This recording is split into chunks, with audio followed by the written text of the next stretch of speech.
Hello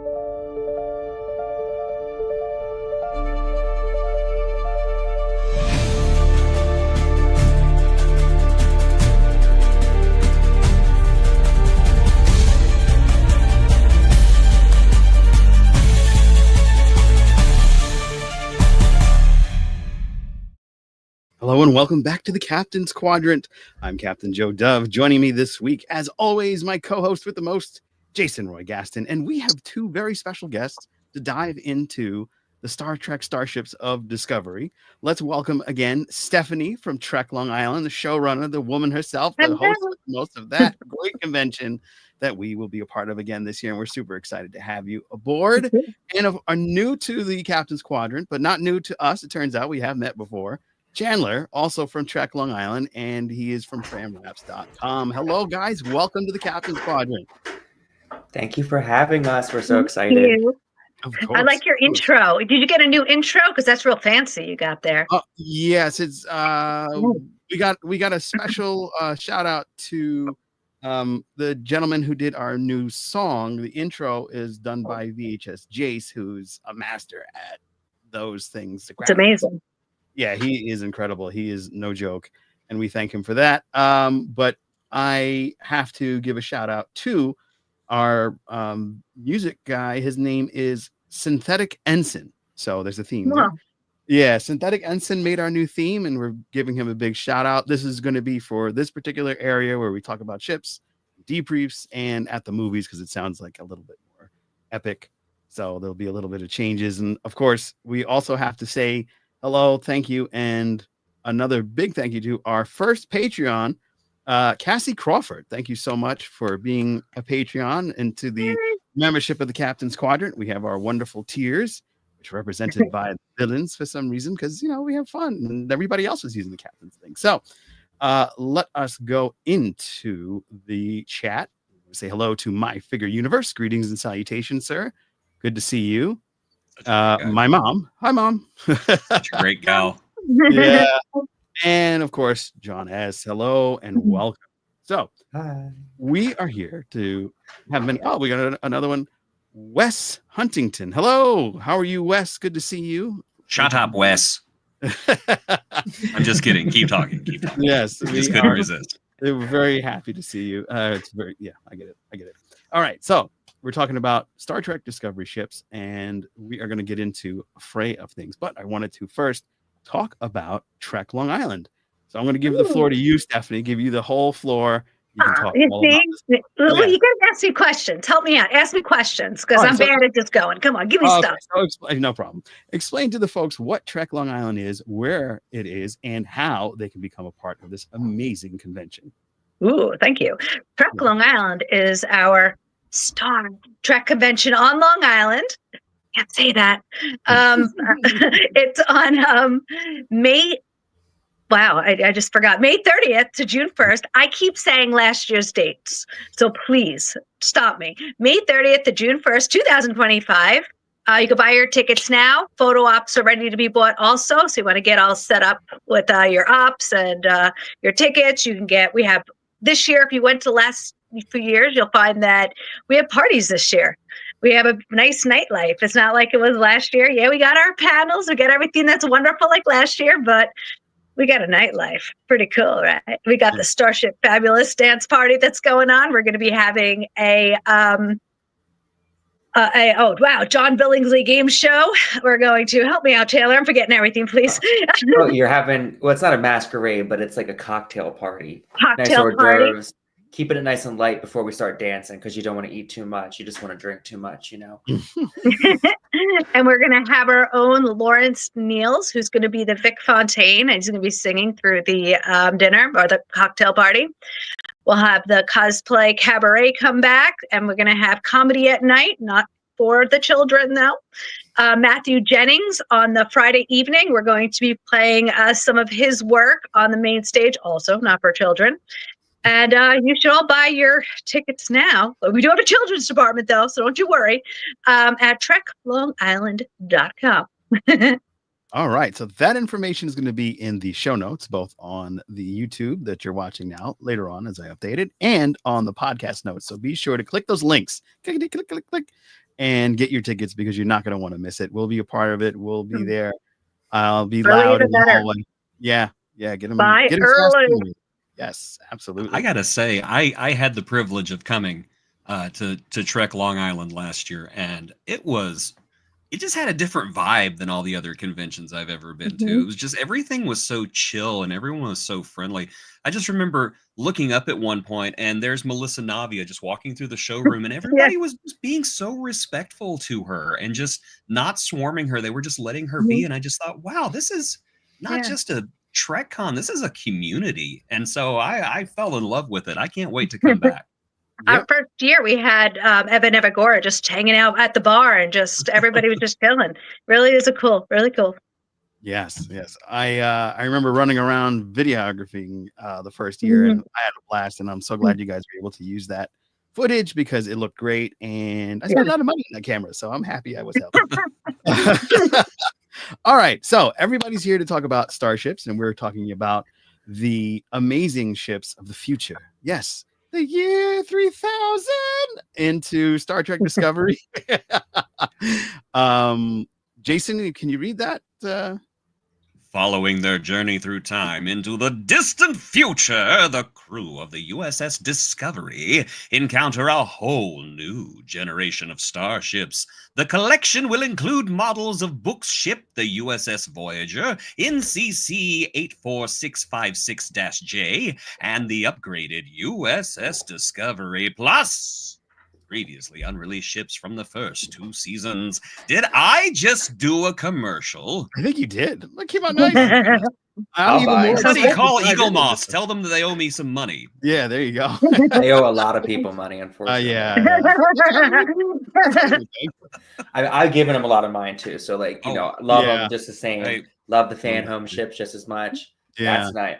That's nice. Yeah. We love those. I mean, it only makes perfect sense that if you're talking about Discovery that we talk about the future Discovery, and that's the Discovery A, this beautiful ship. I'd love to hear everybody's thoughts about the design and the practicality of it. We'll start with Chandler. Start with Chandler. I'm just going to say ditto. The design of especially the future ship. I love the original one. First sight, didn't love it. I'll be honest. After probably about 2 to 3 months, I was like, you know what? It's very 60s. It's very retro. But it's just so much different than everything else that we had seen.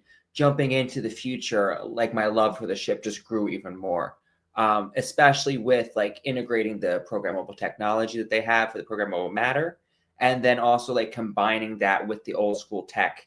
It made it like almost like the hot rod of the whole fleet. Classic car. I work on cars too. So like, I enjoy a classic car. I like things that are just built really well. And that was like really the vibe with the Discovery is that it's just built solid. They build it one off. They're like, we're going to build 1, 2 of these. This is how they're going to work. This is how they're going to run. And it was like very purpose driven. Whereas I think a lot of Star Trek ships are just very like, we're going to build 200 of these. And this is what all 200 of these ships do or they can do. The Discovery was just like, we're going to jump through space. We're going to split ourselves in half and throw ourselves across the galaxy. And just like it was just so different than what I was expecting to. So like that's definitely like what I like about that ship. All right. That was awesome. Jason Roy Gaston, of course. Speaking of the Discovery A, the refit whenever they went into the future, I just remember that first episode whenever they showed her and she had been retrofitted and she was no longer copper, she was the more standard silver. The first words out of my mouth was ooh. Because it was like looking at the new Mustangs whenever they came out, the ones that looked kind of like the 60s Mustangs. I really enjoyed that.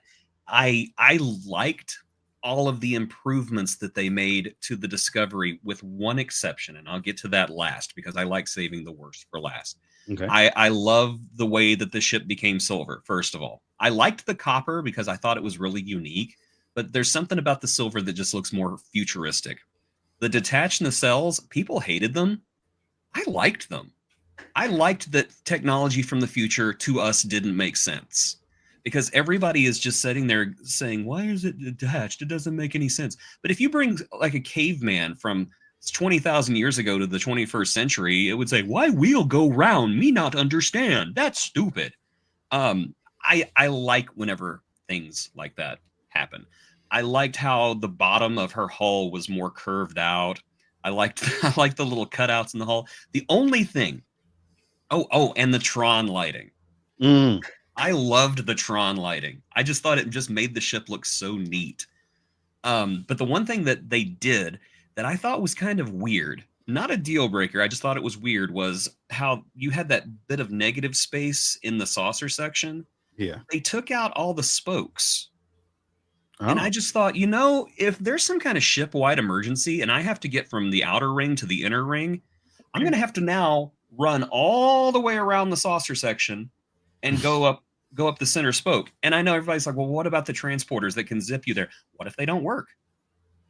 Yeah, if they're taking damage from the brine, for sure. Yeah, whenever the plot demands it, technology will break down. So I don't know. Yeah. I just thought it was kind of weird that they just kind of took out shortcuts for almost no discernible reason.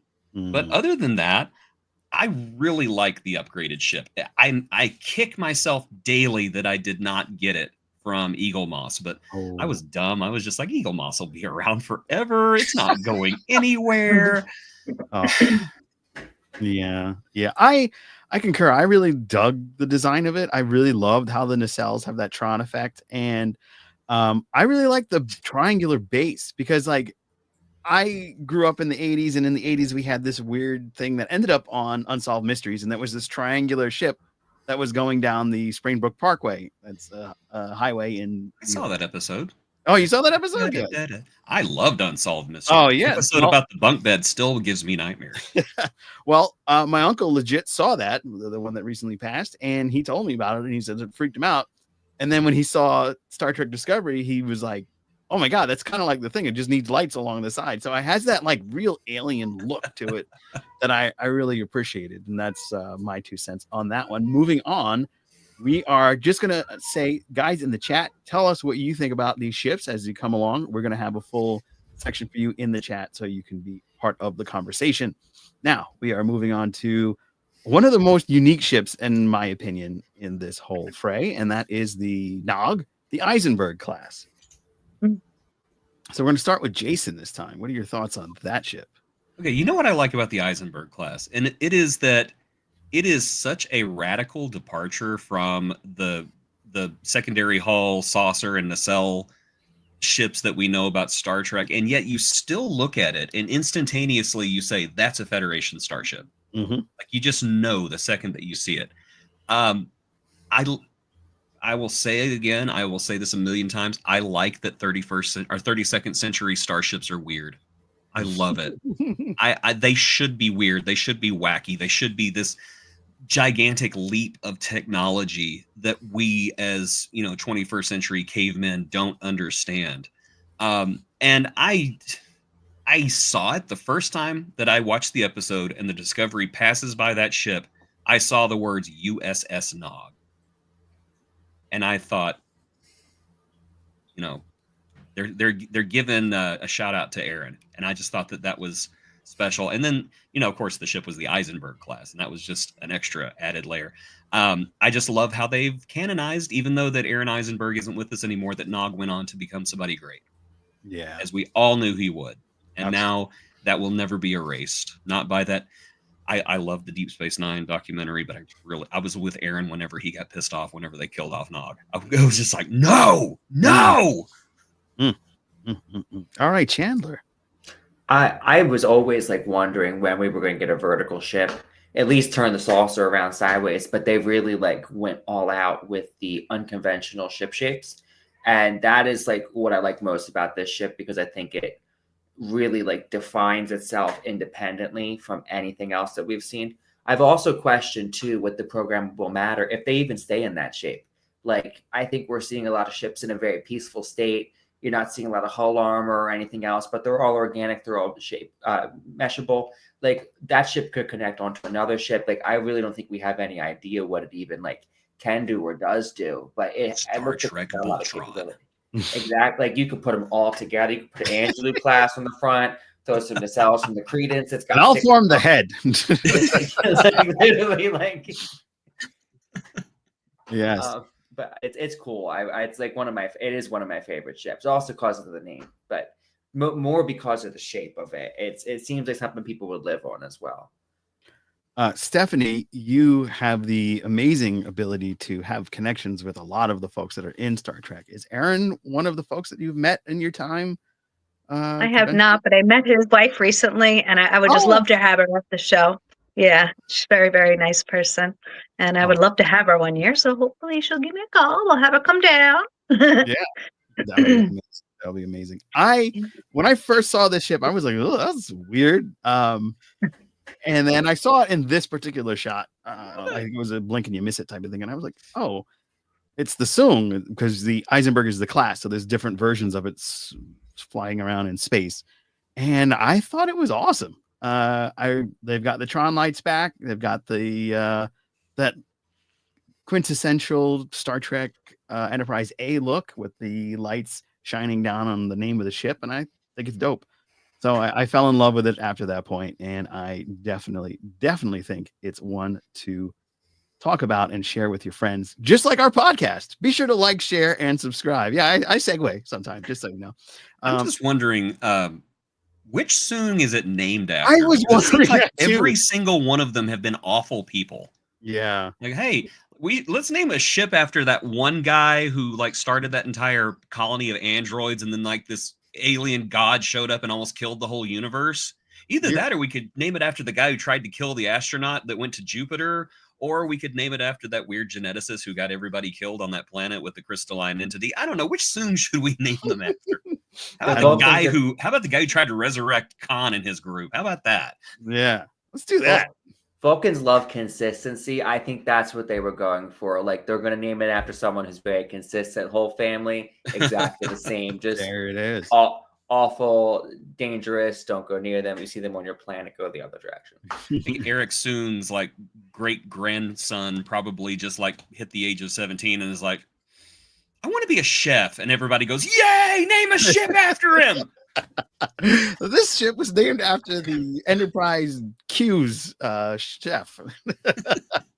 All right, so we're going to move on. After Bob Soong, who went to chef school and got hit by a bus going across the street. The one Soong that didn't cause a planet-wide emergency. There you go. We even have a backstory.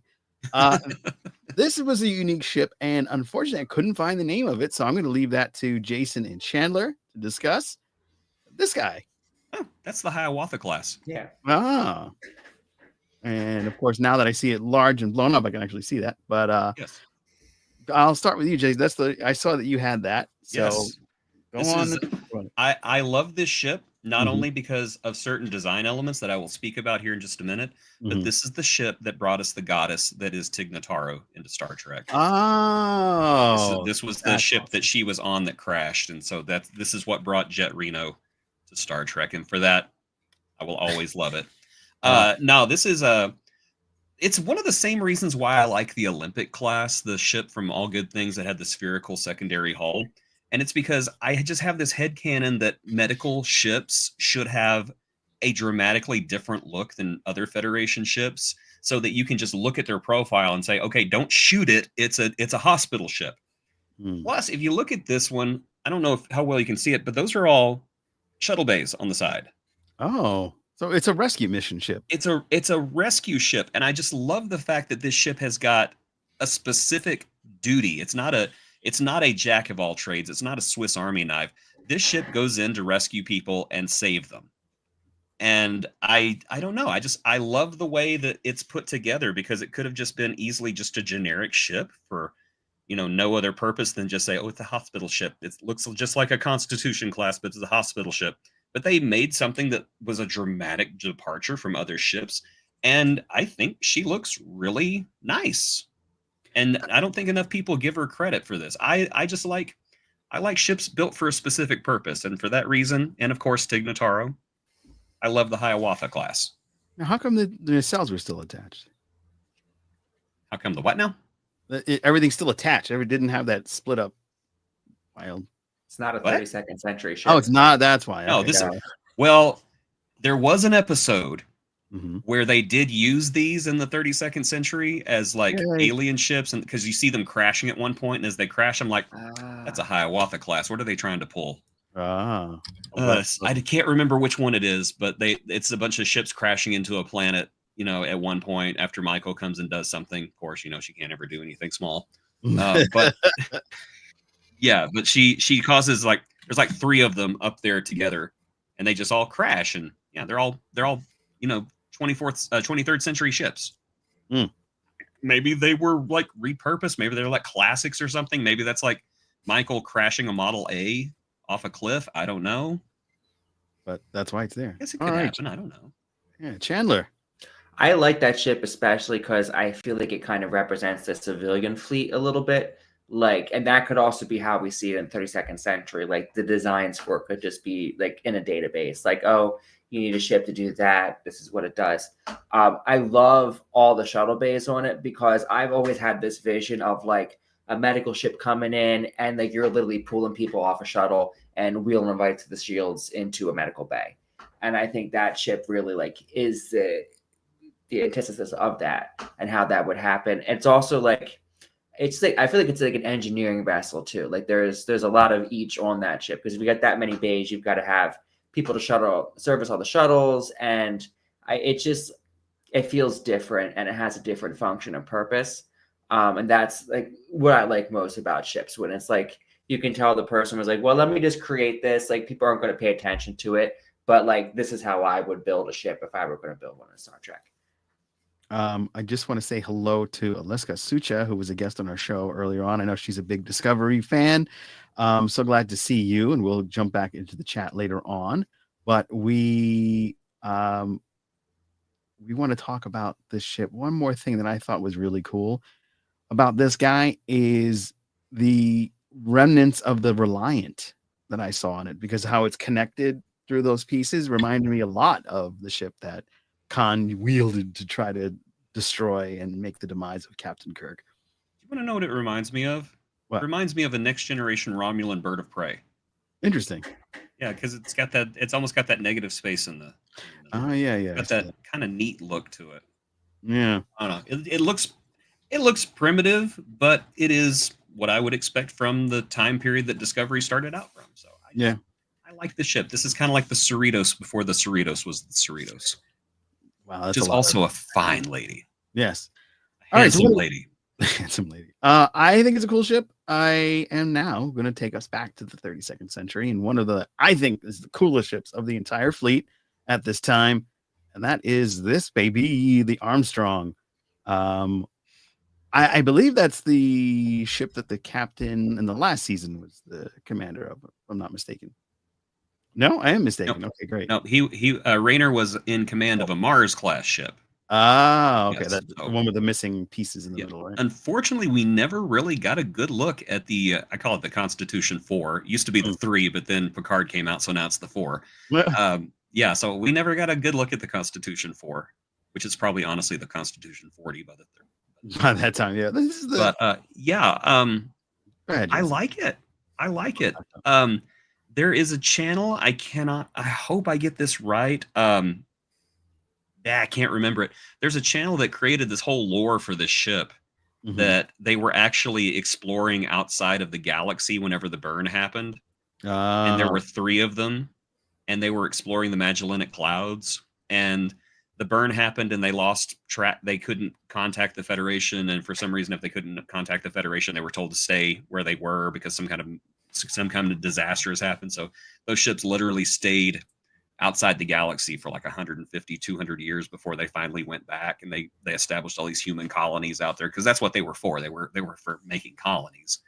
And I really like that backstory. I wish we could have seen more of it. I wish I had a model of it. Again, I kind of thought that Eagle Moss would be around forever. Otherwise, I would have gotten one. I don't even know if they managed to get this one out to the people before they went under, but I really like it. In my own head, I kind of think that the 32nd century Enterprise would probably be one of these. I could see that. Who knows? Maybe we'll find out in Starfleet Academy. Who knows? There you go. Chandler, all of you.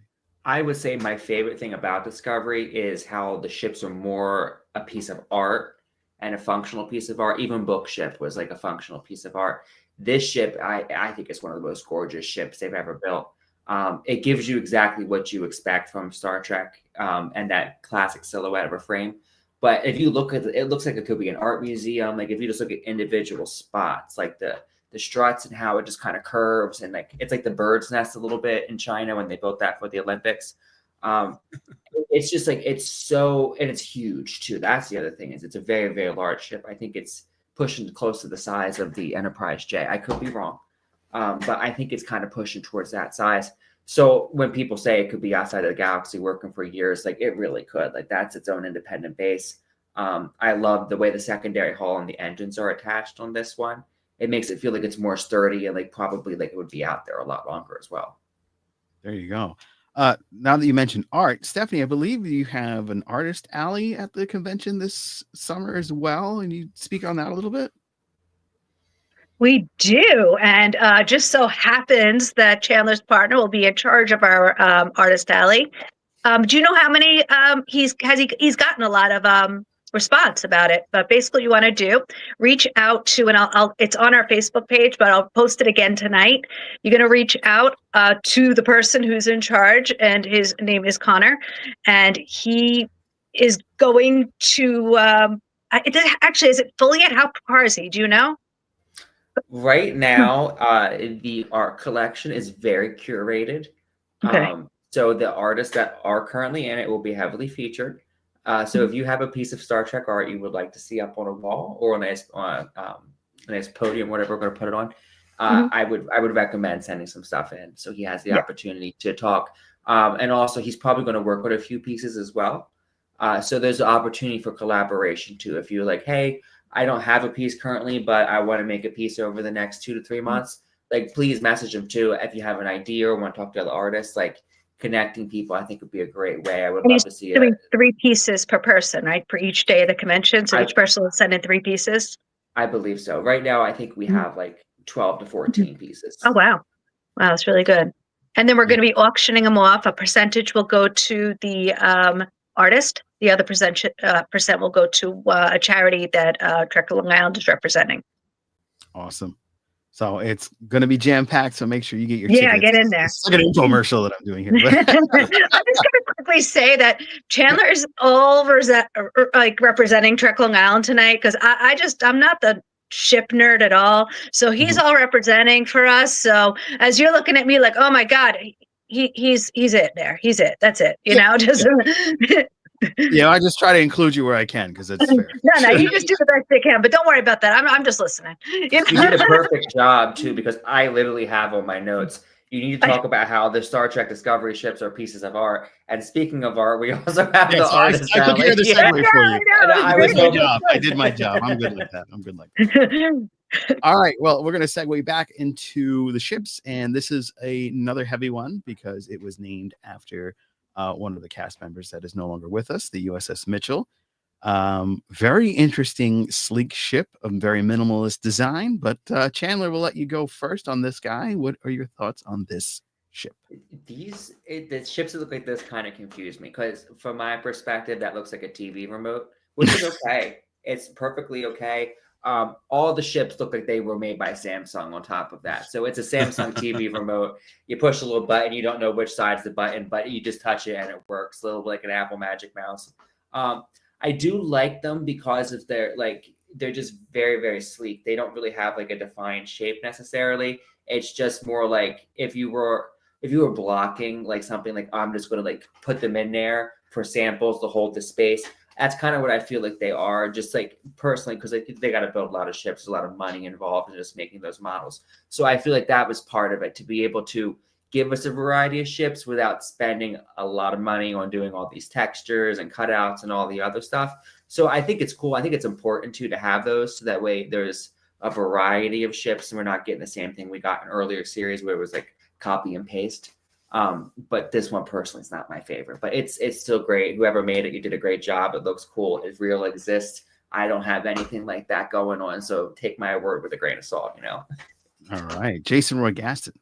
Well, before I begin, I just want to say the backstory for the Constitution 4 that I talked about actually came from a channel called Triangulum Audio Studios. They're a great channel. You should follow them, after you follow us, of course. course. Yeah.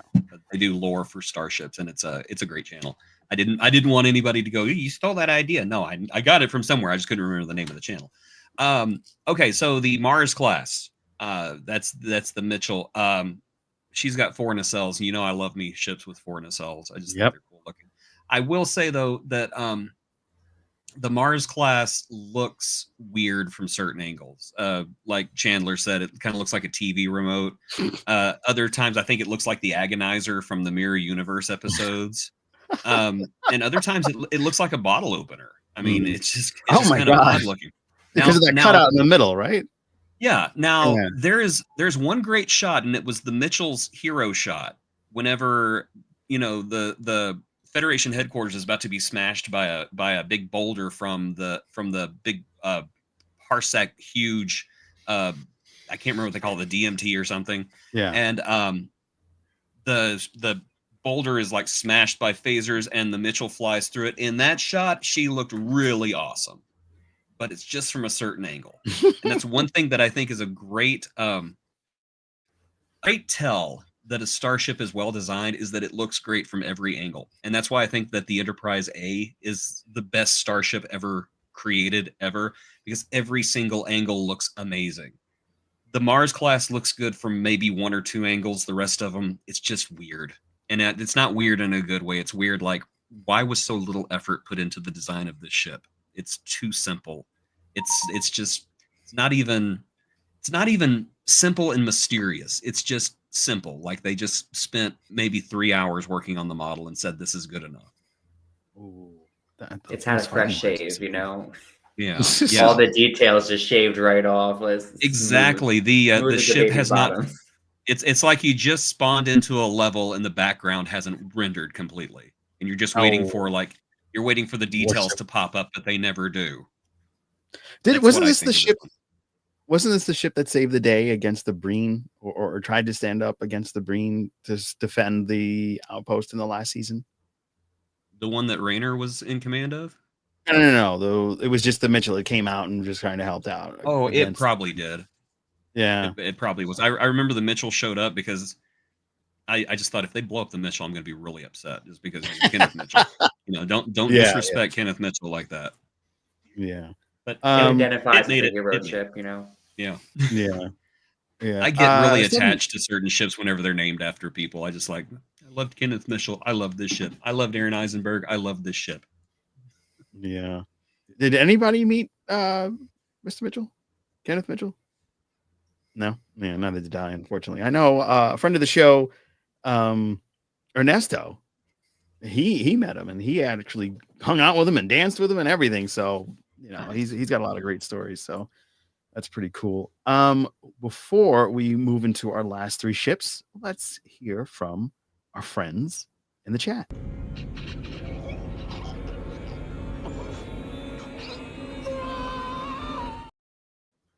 Yes.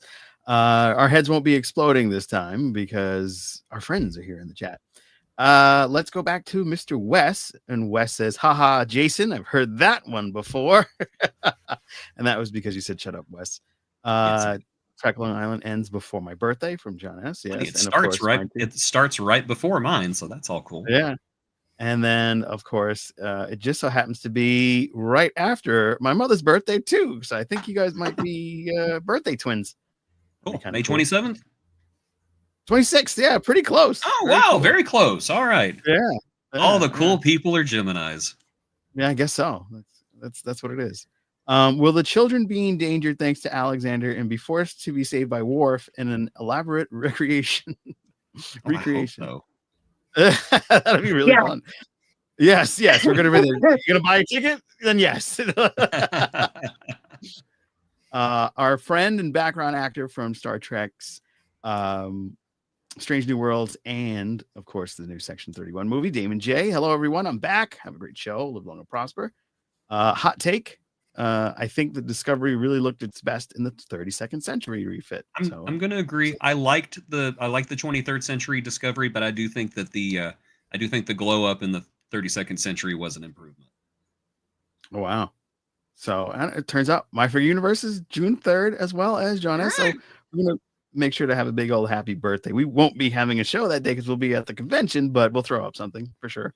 I remember we actually did a video for your birthday that one year, but this is a good one. The USS Nog is one of my all-time favorite designs. I love how it gives a battleship feel. Like if it was in the water, it would look like a Navy vessel going into battle. That is a good point. It looks like it's got a rudder and everything. I never thought of it that way. Oh, same. That's nice very catch. cool. Nice catch. That's a great catch, especially in this light. That really does look like it's got pontoons too. Look at that! Yeah, oh my goodness! Yeah, great. The love nog soon will be The love taking nog. another run.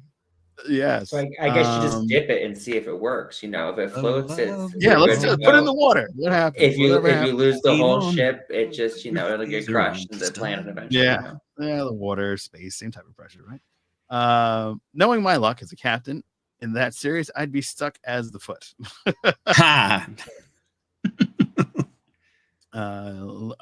Alaska, hello again. Good to see you. The song is almost a Starship version of the comm badges with the first image of it. Yeah, I can see that. Kind of does look like the Delta symbol. And I like that. Yeah, that's probably on purpose. My Figure Universe's song perhaps is named after the one that went with Wesley Cressler to become a traveler. Maybe she did some great things. Ooh, there you go. Oh, yeah, I forgot about that one. I forgot about that one. Yeah, because she was like named the after clone. the one Soong that disappeared without a trace and no one ever heard from her again. The one Soong that caused no problems after that point. There it is. All right, that's what it is. She was not a chef. Shauna says the Hiawatha class is a streamline in comparison to the Constitution. The Constitution is superior, even though it did not bring us Jet Reno. Yeah. My Figure Universe says anyone knows me that knows I'm a fan of the Neil Armstrong, so I truly appreciate a ship named after the man. Interesting. How do we know it's not named after Louis Armstrong, though? Or Ted Armstrong, my accountant. No. Maybe Riker named the ships because you know he would have done it. Oh, name this one the Armstrong. Oh, Neil Armstrong. Yeah, Neil Armstrong. Yeah. All right, so then we got a question for Stephanie. Of the ships that has been shown so far, which one has been your favorite?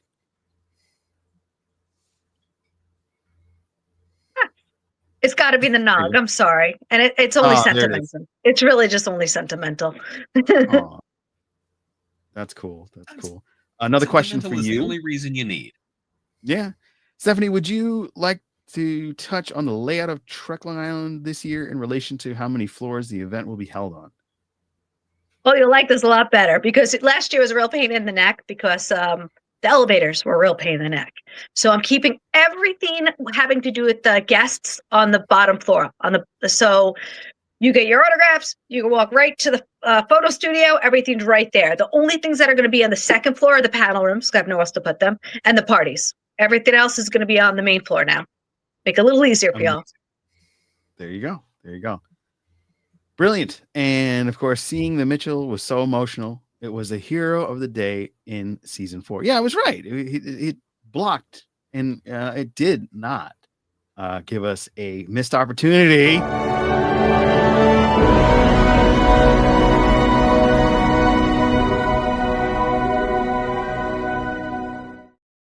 I figured we were here. I might as well. It doesn't work whenever you do it that way. Now it just looks dumb.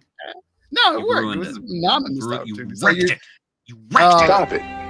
Get some help. You're telling me that was good. That was good.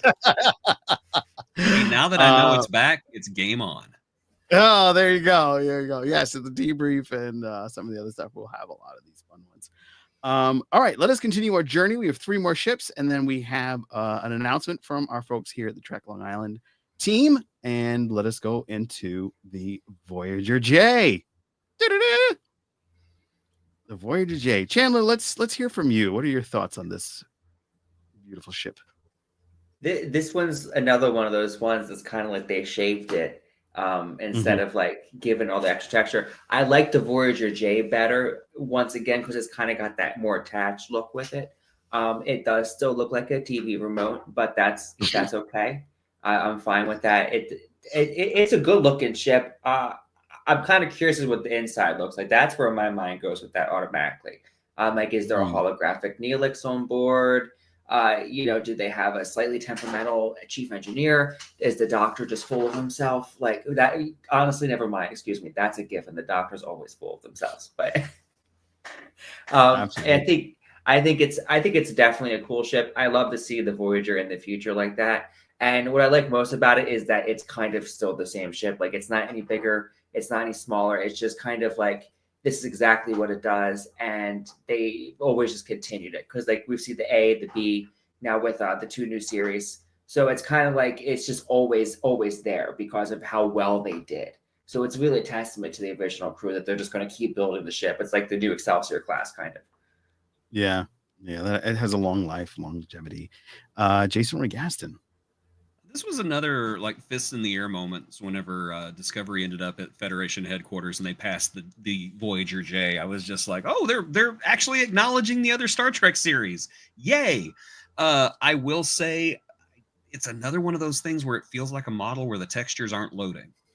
I like it, but I just feel like it could have been done so much better. Or they could have done something a little bit different from the design. Now, I get that they wanted to make a design that was evocative of Voyager, so everybody could say, okay, yeah, that is Voyager J right there. But I don't know. I almost feel like some of these 32nd century models were rushed. They were trying to get them out. They had a deadline, and so that they just weren't as detailed as they could have been. As I said, though, I think she's lovely, even though I do think that she looks like a bottle opener as well. If you take a look at it, you just seriously put the picture back up. Let me show you. Right there at the butt end of the ship. That's where the bottle yeah. Yeah. I see that. Dang. Yeah, I just kind of wish they'd done something a little bit, I don't know, a little bit more in depth with it. I do, just from looking at her windows, though, I think she's significantly larger than Discovery, though. Or not Discovery, than the first Voyager. Original. Yeah, the original Voyager. And I don't know. I would love to see what the inside of a 32nd century starship looks like. In my brain, Robert Picardo is the emergency command hologram, is the captain, and the helmsman and the ops officer. It's all him. It's all Robert Picardo. It's all Robert Picardo. The one crewman who got transferred on board who used to play Arium, she walks in, it's like Robert Picardo everywhere. She's like, what the heck? Kess, here, put this on. My name's not Kess. Your name is Kess now. Go over there. Go over there. Don't say anything. Just look cute. I'm glad we talked about the Voyager. One of the reasons why I wanted to make sure that we had this ship is obviously the 30th anniversary, but we had the utmost amazing experience interviewing Neelix, aka Ethan Phillips himself, last year at Trek Long Island. You can watch that video. I'm going to link it somewhere when this comes out normally. Oh, well, that's right. Well, 2 of us did. One who was no longer with us. No. I was in a car trying to get to you. Yes. Saying stall, stall, stall. And no, we couldn't stall. You had to go on without me. Show must go on, my friend. But it must go on. But it came out really great. Ethan could have waited 10 minutes, 20 minutes, an hour. If it took me to go an hour and 20 minutes later. Yeah. But this year, Jason Roy Gaston will be there in person. So make sure you buy tickets, go and meet Jason. He's a fantastic individual. And you may know him from TikTok, his many fabulous TikToks and his very popular YouTube channel. So this is your opportunity to go and hang out with him. Me, yes, Teddy will be with us again, and Teddy's handler will also be there. So you guys can go ahead and see him. He's going to be nice to you because you're not spending the night at my place. You don't have to worry about that. Dog is the devil. You don't have to worry about Teddy, okay? It's all good. Anybody who is within biting distance has to worry about Teddy. You won't have to worry about Teddy. As long as you're not in my place, there's nothing to worry about. All right. Now, we are in our last 2 ships, and we are going to look at one of the ones that I thought was extremely interesting and played a very pivotal role in the last 3 seasons, and that is Bookship. Yes, Bookship. What? Now, you told me there's actually a name to the ship, or was it? It's according to Eagle Moss, it's called the Nautilus. I don't think it was ever said in dialogue, though, so I don't know if that's official, but Eagle Moss says it's the Nautilus. I think everybody's just like, what's the name of your ship? Nautilus. It's terrible. It's Bookship.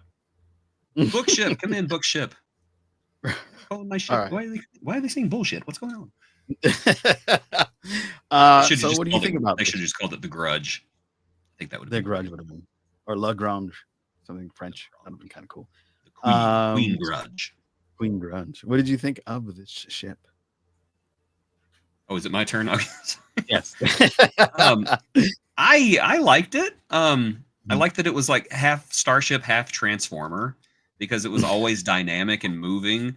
And this is aside from Discovery, which it doesn't really count. It's the 32nd century starship we actually got to see the interior of. And I liked that it was almost like an RV in many ways, because it felt like a home. It felt like, this is where Book lives. This is where the cat likes to be. This is Book's safe space.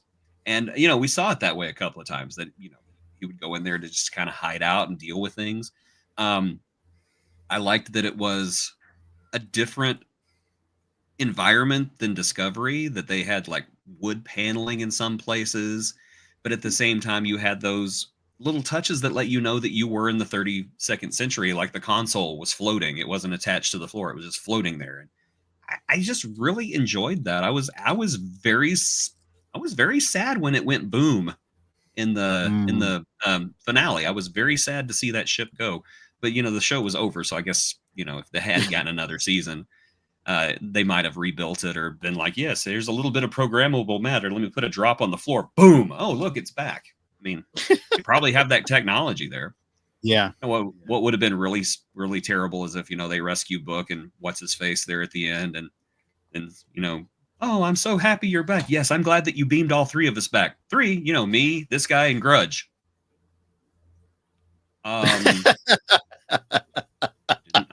thought Grudge was here. No, I took Grudge with me. I have some bad news for you then. Meanwhile, man. Grudge is out there with 10C. She has become their queen. She's so gigantic. She's beautiful. Yeah. Chandler. But yeah, I like the ship. I thought it was really cool. This is why they don't let me write for Trek. I think it's definitely probably the coolest ship that we've seen in Star Trek, only because there were two specific scenes in the whole series that were just out of this world. When Burnham jumped out of the ship and they had all the shuttles flying around her when they went into the future, that was the time where I'm like, they're actually like outdoing themselves. Like, I don't think science fiction actually touched anything like that to that level as the animation and the CGI. It didn't seem overdone. The same thing with Bookship. All those ships that we just complained about, I'm going to go check after this, because I really feel like all those ships happened in the same season when we're seeing this thing spin around like a Swiss Army knife, changing orientation. They put so much time, energy, and effort into making that ship and the animation around it to be able to do all the contorting that it did, that I think it's why we see these very smooth ships in the rest of the series. Because as somebody like, just like what I was talking before with, we're talking about later, when you want to render something, like certain things take just hours on that, just to do like a very basic 3D rendering of something that's not that big, under a gigabyte. It takes like 4 to 6 hours. So that ship is terabytes and terabytes of data to do that whole animated sequence. So I think they spent a lot of their time, energy, and resources on that ship. And I think it was an absolutely phenomenal way to do it. And it made it almost like the Millennium Falcon kind of Star Trek Discovery. And the other thing I love too, when you said RV, it's kind of cool that like he parked his RV in his girlfriend's garage and just kind of flew around, and she's like, just park it in the back, babe. Like, you can come stay on the ship if you want. If you get in my hair, they'll go back to the ship. Oh my God, that's so fitting. I definitely love this ship. Wait, I got something I want to say this time. And talking about Book, we have guest Elena Watko. She played the librarian in Discovery, coming to the show. Just adding that in there. Book, Yeah, Book. Yes. It's funny because I was going to say, Book was actually one of your first guests in Trek Long Island 1, and I have a picture somewhere. And he asked me, "Do you want Queen with us in the photo?" And I was like, "What?" And he had like a stuffed animal of Grudge with him, which I loved. It's like, "Oh, bring her in." So the picture he and I is, I'll put post it on our socials, which you should I follow. melted when he hugged me, and I still haven't grown back. I'm just about a half an inch shorter when he hugged me. Oh my goodness! Right? Really, David Ajala. Yeah, David Ajala is amazing. And one of the other cool moments from that first convention is I actually knew it was his birthday, and I wished him a happy birthday, and the entire audience in the big panel room sang happy birthday to him, and he like kind of was like shocked. So he loved it. He had so much fun. Yeah, so many wonderful experiences. You got to get your tickets and get your photo ops because that was amazing. All right, we are down to our final ship, and then we're going to have the fun announcement. So let us jump on this last ship. And I thought it was one of the most unique ships, so we definitely had to put it in the run here, the USS Anon. Very interesting ship, very minimalist. I'd love to hear Chandler talk about this particular ship. I saw they described it. I was actually watching a video on this ship specifically. It's supposed to be like a diamond ring minus the jewel. Wow. I think it's super cool because like that kind of feels more like the initial concept with the Discovery, minus the dangerous, unnecessary center saucer with no escape ports. But it's I'm not exactly. I don't even know what it does. Like that was the one thing about some of the ships too, is when you look at it, they're just so advanced that you have no clue what this thing is, what the purpose is. I don't even know what to say about it. It's so different than everything else. But I really feel like they made the right decision branching out from the traditional hull shapes. And this one is very much a combination of that with like either the unihull or the detached nacelles. This one doesn't have the detached nacelles, but it's all one seamless thing that all meshes into the other. And I think that's what is cool about it, is that it's the same type of design we're used to, but it's not. It represents what they have in the future while simultaneously kind of keeping us guessing. And who even knows where the bridge is? That's my next like, where's the bridge? Yeah, that's a good point. Like where's the bridge? Yeah. I'm assuming it's in that middle section in the front, like where the two cutouts are, but I could be wrong. What if they like have little cell phones and they just do a poll? Like, should we go left or right? Yeah. Let's put it up to the crew. Awfully Borg of them. Yeah, right. Jason. So this is a Saturn class because it's a ring. Oh.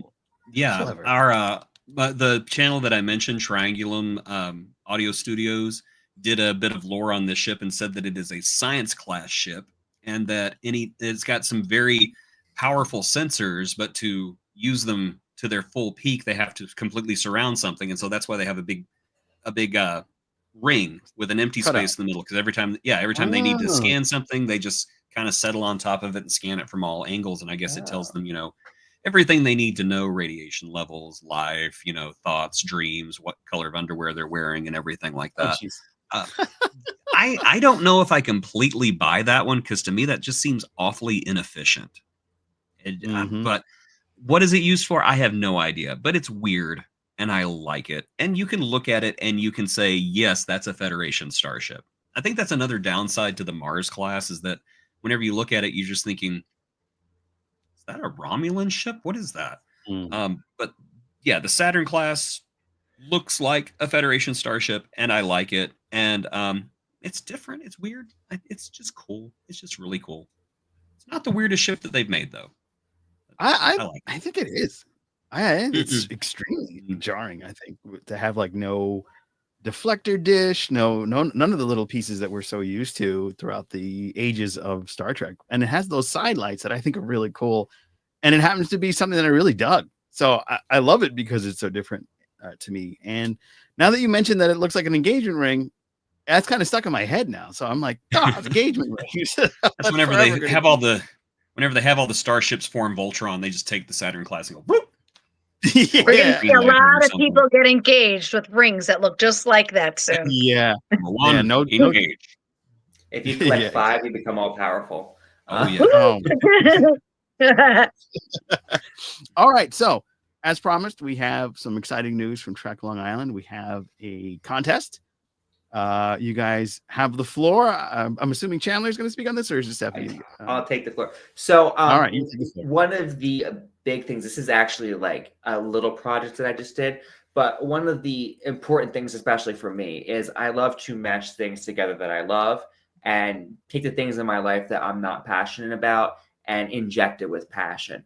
That's how I ended up with Stephanie, because I really want to see a world that represents the Star Trek that we love. I don't believe that we will get to it passively. We're going to have the push for this. But one way that you know that you're not fighting alone is when you see something that identifies other Trekkies out in the wild. You're driving along, you just know when you see this, okay, there's a Trekkie right there. I'm not alone, and there's hope. So I have started working on what I'm calling like a Trek wrap, loosely. And the first one that I'm going to be presenting and also giving away will be a vehicle customization sticker package of the USS the shuttle Galileo 2 from the original series. There's the back of it. There's the side. So all the different little wraps that I'll be doing, all will have engines on them. We'll have all the different stripings from the ship. Some of them will even have like more details. The shuttle's really easy to do because it's just very straightforward. But I'll be transforming Stephanie's Jeep into the Galileo 2. And I will also be offering that to one of the people who buys tickets. Everyone that buys a ticket, we will be giving you a little raffle thing as you walk in the door. Every ticket for a party, photo ops, anything you spend money on, we're going to give you a ticket. You can keep the ticket for yourself. You can give it to your friends. But at the convention, I will be doing that or giving it to you. If you need someone to install it, that's something that we will figure out as well. Like if you're like, hey, I came from California, my car's on the West Coast.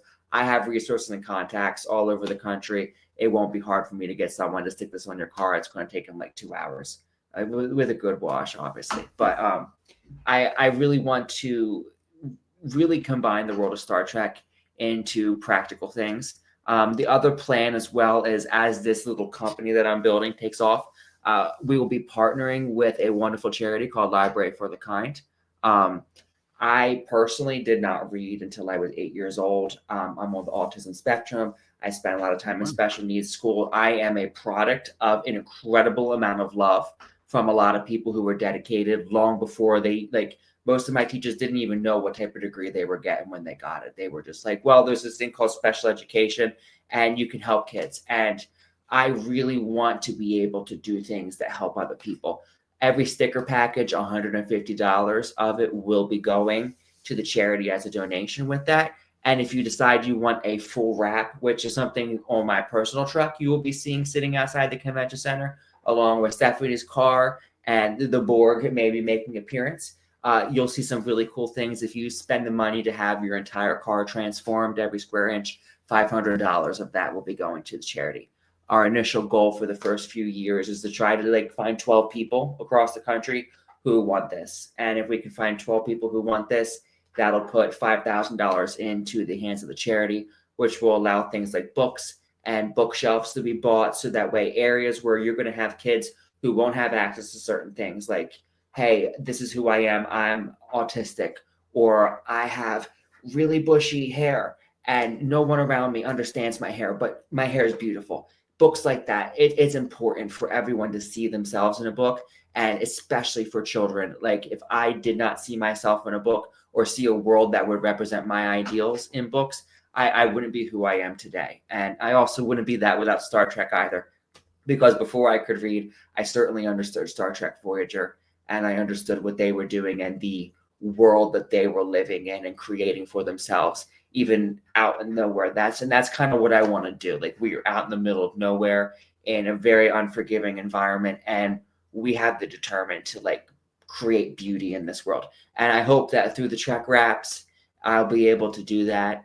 If you have any suggestions or ideas, I'm always happy to hear them. I would love to talk more. I'm very passionate about this. I would love to find more people who are passionate, but I appreciate the time and you guys having us on to talk about some ships and your involvement in Trek Long Island. I've just heard so many wonderful things about you guys from all the people who've been, because I've never been. I just wanted to go last year, and this year I was like, oh, I'm going to be part of this. But everyone said really great things about Captain's Quadrant, and nice. That was the number one. Who are they? I want names. Everyone is like, I'll subscribe. The podcasters make it better because you guys are fans, but even just in this environment tonight, you guys are very inclusive. You want to hear everyone's opinion. It's not about tearing anyone down. There's not a sense of arrogance or like trying to put yourself first. And I think that's important for our community of seeing a bunch of podcasters come together and build each other up. Like that's super important. I think that's what Trek Long Island really brings to the table, is just trying to grab as many people as we can, bring them into a good environment and let them grow. And I think you guys have all done that. I would say that other podcasts I've seen that come, it's just been that continued growth.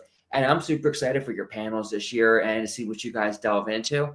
And I'm sure your fans will be too. And you'll have a great opportunity and center stage when you guys get to Trek Long Island. Awesome. Wow. Well, I'm the best. I know. I have like little tears, Chandler. I'm tearing up. Exactly. Thank you for sharing your passion and your life experiences with us. That's amazing. I'm so looking forward to seeing you in person, and as is Jason. And we are so excited to be a part of this fantastic, magnificent convention this summer in Long Island. We're gonna say hello to a couple more people before we throw to a very special ending. If you guys are listening for the first time, please give us a rating if you're on Spotify or Apple iTunes, wherever you listen to your other podcast. If you are a Patreon member, you're getting the audio version only before everybody else, so consider yourself lucky. So congratulations to Cassie Crawford, who's going to be enjoying that special new perk in her life. All right, now let us go back.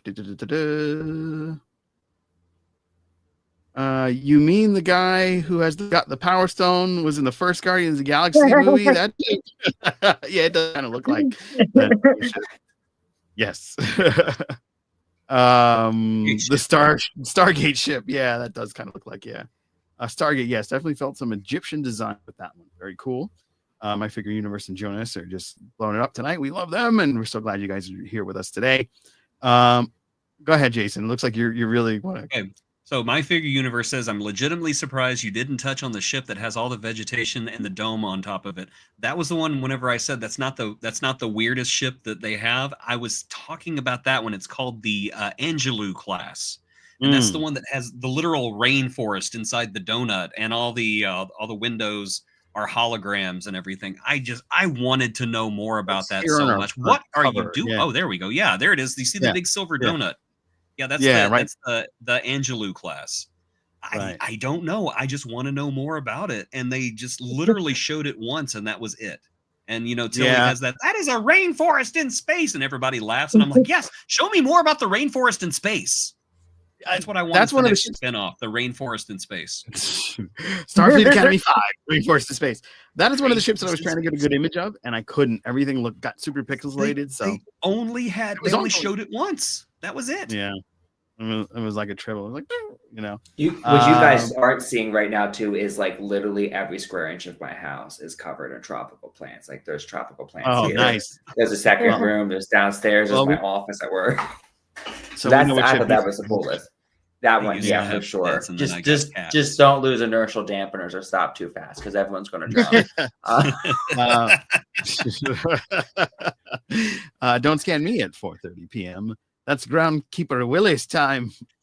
We've got Leah Morgan, who's my co-host on the new Shedding Light Ghosts podcast that we have over on To Be Seen. I wonder what the purpose of that design. What is the purpose of that one? I'm sure that's the ring one. Terraforming specialty ship. Ooh, that'd be kind of cool. I mean, I kind of like the idea that they said in Star Trek Strange New Worlds that the reason why Starbase 1 has those big domes with the vegetation on it is because during the Klingon War, they thought that Earth was going to be decimated, so they basically took entire biospheres up into orbit to save them. And I don't know, maybe that's after the burn. Maybe they thought planets would start blowing up next, so they invented the Angelou class and took the rainforest up there. I don't know. Yeah, could be a ton of stuff. Or specimen collection type science vessel. That's from John Ez. And then little paper cups you get at the doctor's office. Yes. My Figure Universe is very cool. I love this, and that's referring to what you just shared there, Chandler. IDIC. Infinite diversity and infinite combinations, Joe. Yeah, I'm terrible with those things. I'm glad you got that. Thank you, Jason. That's why you're the co-host with the most. Yeah, Donna says, I just might be making an appearance, provided work doesn't prevent it. And Chandler, what are you doing is absolutely amazing. My 9-year-old son is on the spectrum. So look at that. We're opening up a whole world. Amazing. Yeah. And Tired Trekker is his name on TikTok. If you're not following him, please give him a follow. I'm pretty sure, Jason, you two know each other. I'm sure. I think we're in a group chat. I think so. Yeah. Great. I follow him. Guy. Yeah. Yes. All right. So I have one last thing to share. And I want to just, before we do that, say a special thank you to both Chandler and Stephanie. Thank you guys so much. Again, make sure that you guys go and buy tickets. You see, there's so many wonderful things going on. There's so many wonderful people going to be there. You're going to get a chance to meet Jason in person. You're going to meet all the stars of Star Trek that are going to be featured this year. And I am going to have a moment where I'm going to be very hard to speak because you got John Noble and Andrew Robinson. And I just want to make sure I don't chew my words. So I'm going to, practice my moments so I don't end up like I was with talking with Brent Spiner. So I'm going to make sure I don't do that. I'm going to keep calling him Walter. I'm just going to keep calling him Walter. John Noble. I know I am. So it's going to be so much fun. And the last thing I wanted to say is we are going to spin a wheel because we're going to dictate what we're doing next week. And we are going to spin the Wheel of Agony.